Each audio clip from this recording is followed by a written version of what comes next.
Hola amores and welcome back to Soulbooklet. I am Maritza.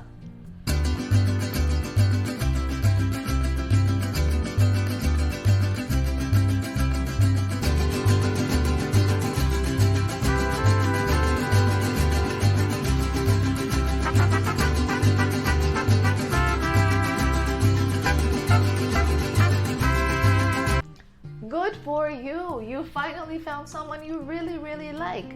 Your stomach is filled with butterflies. You can't wait to look your best for the date. And look, you're anxious to see her. Wow, what can I say? Now the weekend comes and this is it. It's the moment of truth. So who has to pay for the date? And who will pay for the rest of the dates moving forward?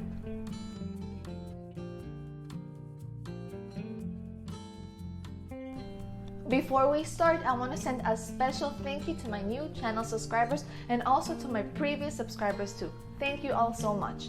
And I want to invite those who haven't yet subscribed to please do so and help me continue growing this channel. Also, don't forget to check out my other videos here on YouTube on topics that I think will interest you. Topics like on life, love, and relationships. My loves, today's video topic is about who should pay for the first date and who should pay for the rest of the dates moving forward for that matter. So stay till the end to hear some great tips and advices. So I'll start by saying that not everybody falls under the same category and not everybody has the means to pay for the first date or for all dates that come afterwards. But I'll try to give you an overall look. Alright my loves, listen to this. You invite the woman out, right? It's you who probably does it, whether it's for ice cream, for coffee, or for dinner, whatever it is, on a first date. And you have your senses open, your mind is open, and your body and your gut are all telling you that she is genuine, she's giving you the signs, she does have real interest in you. Then by all means, please be courteous and be a gentleman and pay for the first date. You don't want this first impression to leave anyone thinking negatively in any way about you, especially on the first date. Okay, my sweethearts, listen to this.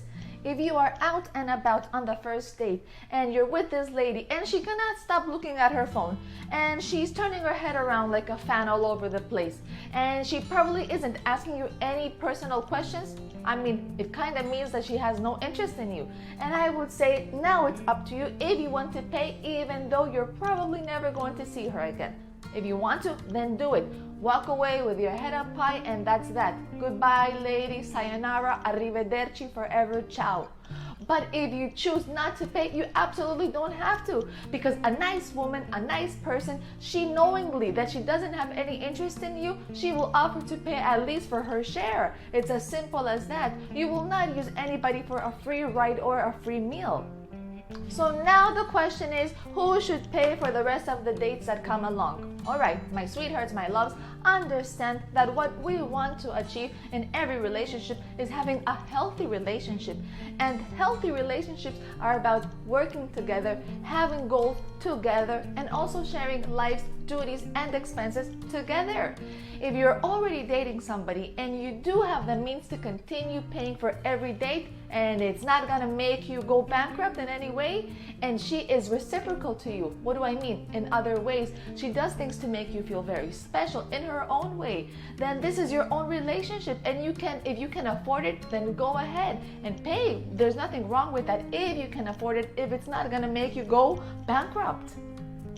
So my sweethearts, if you are well off and you don't need her to help you pay for any bill, then amazing, good for you, congratulations. But in order for you not to feel like you're being used and abused or taken advantage of in any way, just make sure you are getting compensated in other ways.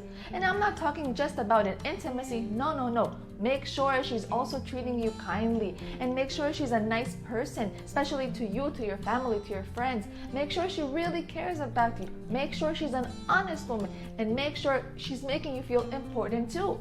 Because you have to feel important one way or another. You cannot be spreading the money out and not getting anything in return. I'm not talking about sex. Please keep that in mind.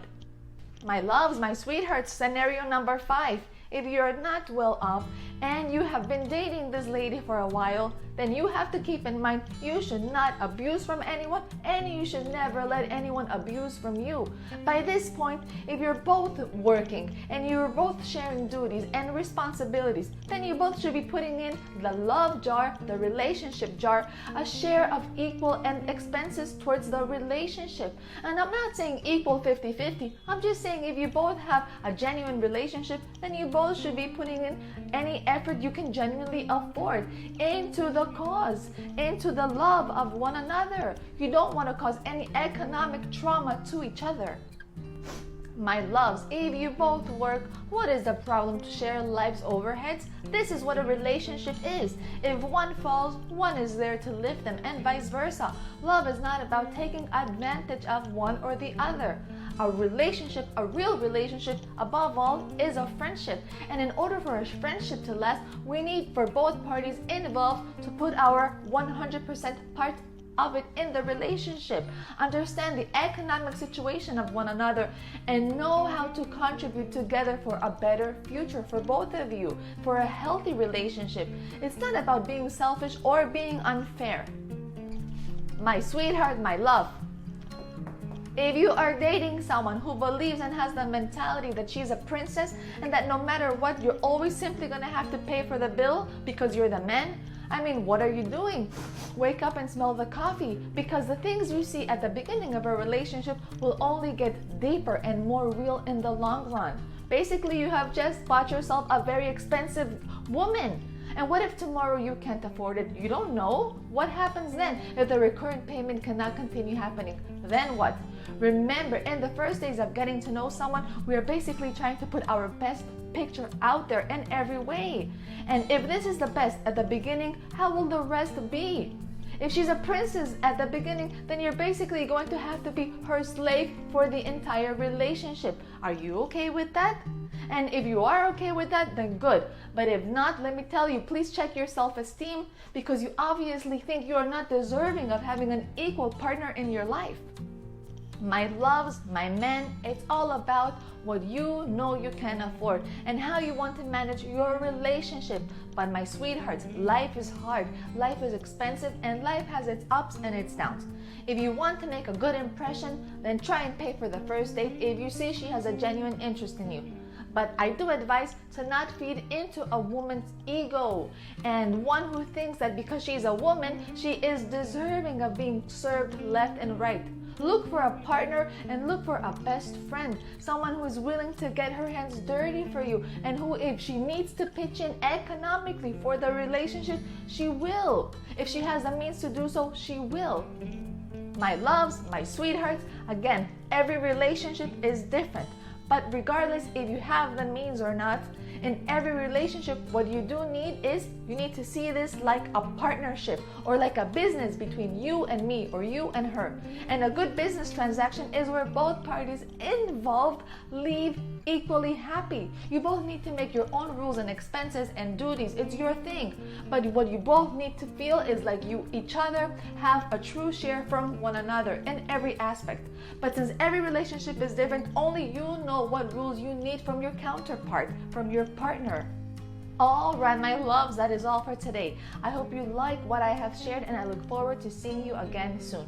Please give me a like if you appreciate this content, and share this video to someone if you really think it can help them. Also, please drop a comment to let me know if you agree with what I have shared and suggested in this video about who should pay or how you should share your life expenses. In any case, also let me know of a topic you would like us to discuss. And don't forget to subscribe and get notified on when I post a new video. Once again, I am Maritza with Soulbooklet, and I will continue bringing you ways on how to create a better bond with yourself and a more meaningful relationship with all around you. Thank you all so much for watching this video and for sticking with me through this channel. Till next time, ciao ciao amores.